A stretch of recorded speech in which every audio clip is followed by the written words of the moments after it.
Gimana ya rasanya jadi orang yang serba ada? Gue mulai sering minjem-minjem barang sepupu gue buat bahan konten. Di antara semua kebohongan itu, ada aja yang percaya cuy. Makin naik dah tuh followers dan jangkauan gue. Gue punya cerita. Peringatan, animasi ini dibuat dengan tujuan sharing pengalaman pribadi sang pengirim cerita. Dimohon untuk menghargai cerita tanpa menyudutkan beberapa pihak. Selamat menonton. Hidup penuh pujian dan dambaan itu pasti jadi dambaan semua orang gak sih? Jadi terkenal, orang selalu tahu lo siapa, bisa kemana aja kapan aja, tanpa ngeluarin uang karena di-endorse sana-sini. Pasti enak banget kan? Apalagi sekarang, di sosmed harus serba kelihatan estetik dan fancy biar punya banyak fans. Nah, ini cerita gue tentang gaya hidup yang bikin capek versi gue. Salam kenal ya, gue Raihan.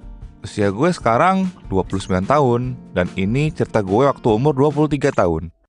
Sebagai awal cerita, latar belakang keluarga gue adalah orang biasa. Bapak gue seorang PNS dan ibu gue guru honorer. Jadi kiriman gue selalu tercukupi, tapi nggak pernah lebih.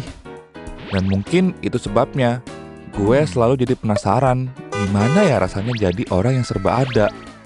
Di era modern, dengan gemburan standar TikTok dan Instagram kayak sekarang, gue selalu ngerasa apa yang gue punya itu nggak pernah cukup. Gue ngeliat di story atau di reels orang-orang, mereka kayaknya enak banget hidupnya. Bisa nongkrong di cafe fancy, jalan-jalan ke luar negeri, ikut gym atau kelas yoga, nonton konser Rhoma Irama, diving cantik di Bikini Bottom. Banyak deh pokoknya. Sementara gue, mentok-mentok cuma bisa nongkrong di warkop doang. Syukur-syukur tuh warkop nggak penuh sama bocah FF. Setiap malam, gue ngayal, gimana ya caranya biar gue bisa jadi orang terkenal. Bisa pamer juga kayak orang-orang di sosmed.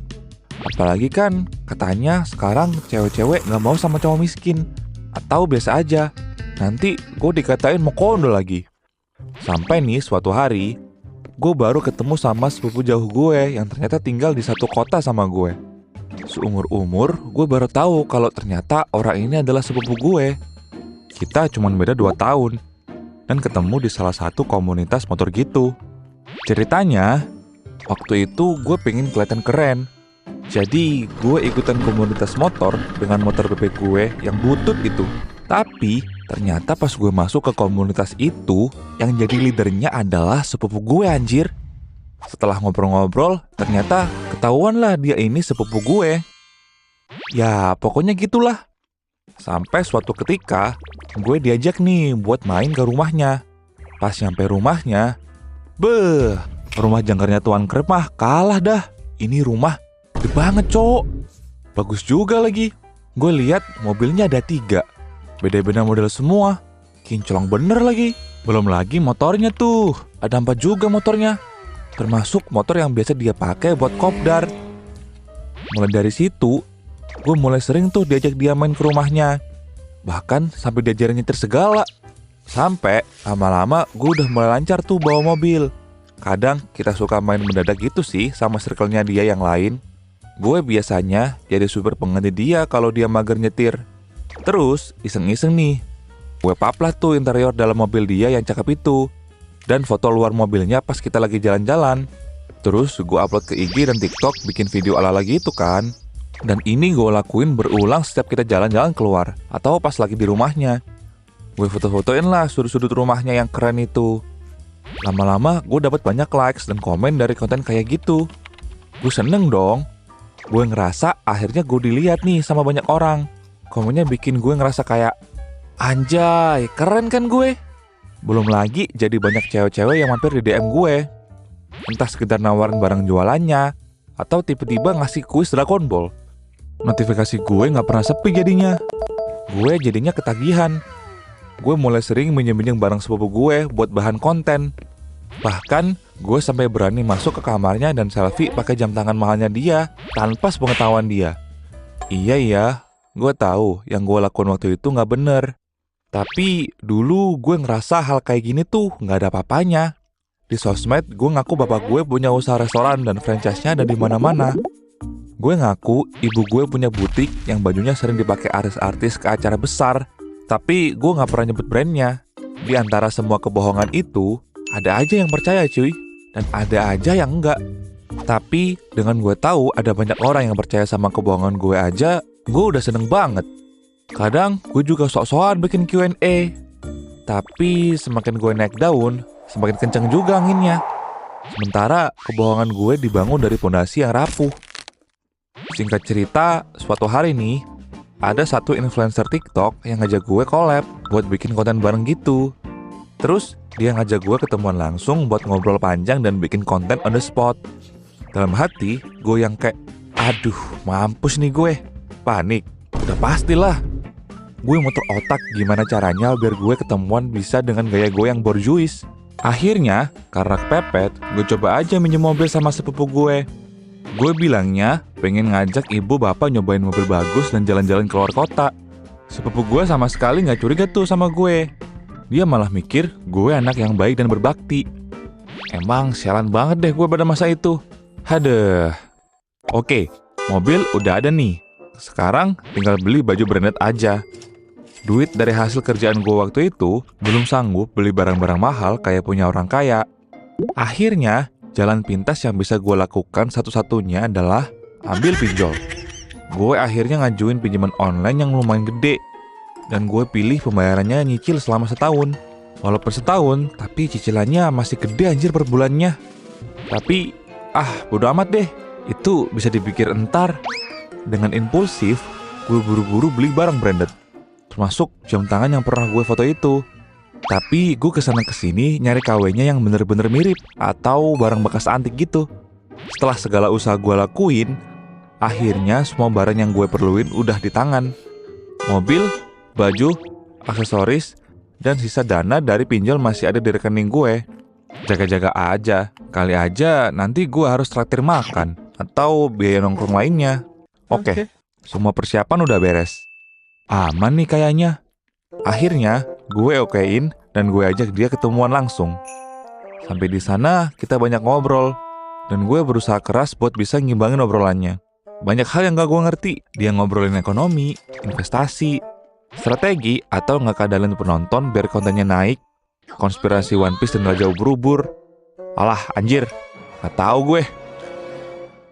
Sepanjang pertemuan gue gak banyak ngomong. Gue seolah-olah lagi belajar sama dia aja. Tapi ya emang bener sih, gue takut banget salah ngomong waktu itu. Curiga muka gue kayak lagi nahan berak deh. Selesai hari itu, kita bikin lumayan banyak konten buat digabung beberapa kali upload. Video short gitu sih buat di TikTok. Kebetulan pasar gue emang cuma TikTok dan gak berani main ke Instagram karena banyak banget kenalan gue di sana. Konten yang ada gue akhirnya satu persatu diupload. Makin naik dah tuh followers dan jangkauan gue. Ternyata influencer yang collab sama gue ini fansnya lumayan banyak. Nah ini nih momen dimana gue hancur. Pas gue lagi naik-naiknya, tiba-tiba nih ada satu konten yang isinya tuh video rekaman gue dengan setelan bulu gue masuk ke dalam rumah gue sendiri. Terus si uploader ini bersikeras banget pengen ngeviralin gue.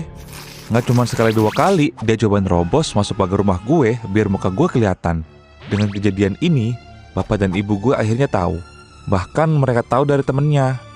Mereka marah besar ke gue. Atau lebih tepatnya, mereka kecewa banget sama gue. Papa bilang, maaf ya nak, kalau apa yang bapak kasih ke kamu masih belum cukup. Bapak udah usaha sebisa mungkin biar hidup kamu nyaman. Nyes. Dengan bapak gue yang minta maaf, rasanya malah lebih sakit ketimbang dia marahin gue. Ibu gue lain cerita. Dia ngomel-ngomel, kesel karena gue malu-maluin keluarga dan bikin bapak gue jadi kecewa. Setelah kejadian itu, setiap pulang kerja, bapak udah gak mau ngomong sama gue sama sekali. Dia pulang, bebersih, masuk kamar. Rumah jadi makin dingin. Netizen yang kenal sama gue otomatis bergulat di kolom komentar. Semua kata-kata jahat keluar dari mulut mereka. Muka gue viral di mana-mana. Gue ngerasa dipojokin banget. Gue bahkan gak mampu buat bikin video klarifikasi kayak yang pernah orang-orang bikin kalau abis kena kasus. Gue langsung tutup akun dan uninstall semua medsos yang ada. Bahkan gue jadi jarang cek HP. Sepupu gue juga banyak chat gue isinya marah dan kecewa. Karena setelah dia cek akun gue, semua bahan konten gue 90%-nya pakai harta yang ada di rumah dia. Gue bener-bener hancur banget. Gue puasa megang HP berbulan-bulan. Gue pusing banget mikirin gimana caranya balikin duit yang udah gue pinjem. Gue bahkan sempet mikir pengen pindah ke isekai, saking stresnya ngadepin hidup sendiri. Semenjak itu, gue bener-bener gak main sosmed. Sampai di usia gue yang ke-25, baru gue balik lagi ke sosmed. Gue bantu ibu gue jualan cemilan kering di TikTok. Gue belajar online gimana caranya bangun brand cemilan sendiri dan masarinya. Walaupun ngebangunnya gak mudah sih, tapi pelan-pelan bisa kok.